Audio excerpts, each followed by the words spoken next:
আজকে খুব সহজে ঘরে থাকা সামান্য উপকরণ দিয়ে আপনাদেরকে বানিয়ে দেখাবো আপেল কেক পুডিং। আসসালামু আলাইকুম, আশা করি সবাই ভালো আছেন।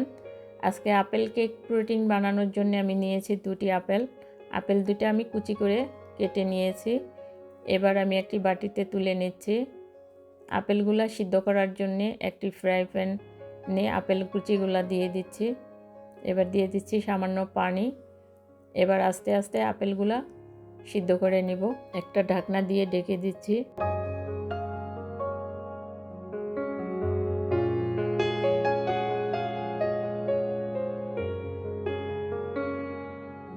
আপেলগুলা প্রায় সিদ্ধ হয়ে গেছে।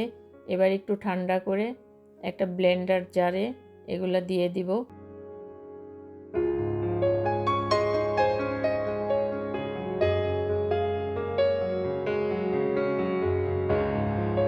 দিয়ে দিচ্ছি সামান্য লবণ। মিষ্টি খাবারে একটু হালকা লবণ দিলে স্বাদটা বাড়ে। দিয়ে দিচ্ছি 100 গ্রাম চিনি। এবার দিয়ে দিচ্ছি 3টা ডিম। এবার একটু ব্লেন্ড করে নিচ্ছি।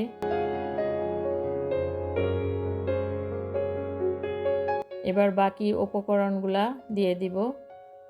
দিয়ে দিচ্ছি 100 গ্রাম ময়দা। এবার দিয়ে দিচ্ছি 1 কাপ লিকুইড গরুর দুধ। দিয়ে দিচ্ছি 1 চামচ ঘি। ঘিটা দেওয়ার পরে ফ্লেভারটা বাড়বে। এবার ব্লেন্ড করে নিচ্ছি।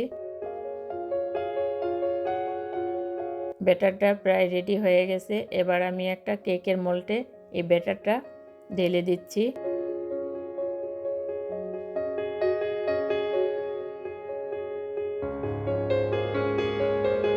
এবার এই পুডিংটা সিদ্ধ করার জন্য আমি একটি কড়াই ফ্রি হিট করে নিয়েছি। এবার এই কেকের মোল্ডটা একটা স্ট্যান্ড দিয়ে এটা বসিয়ে ঢাকনা দিয়ে ঢেকে দিচ্ছি। 35 মিনিটের মতো আমি এটাকে বেক করে নিছি। একটা কাঠির সাহায্যে এটাকে দেখলাম যে ভিতরে কোনো কাঁচা আছে কিনা, না ঠিক হয়ে গেছে।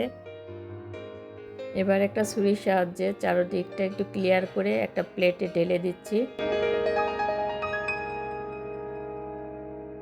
এবার আমি একটা ছুরির সাহায্যে এটাকে পিস পিস করে কেটে নিব।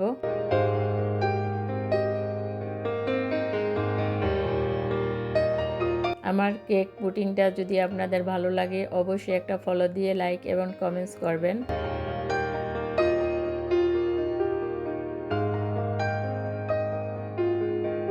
আমি পিসগুলা একটু ছোট ছোট করে কেটে নিচ্ছি। দেখেন কত সুন্দর হয়েছে। খেতেও আশা করি অনেক ভালো লাগবে।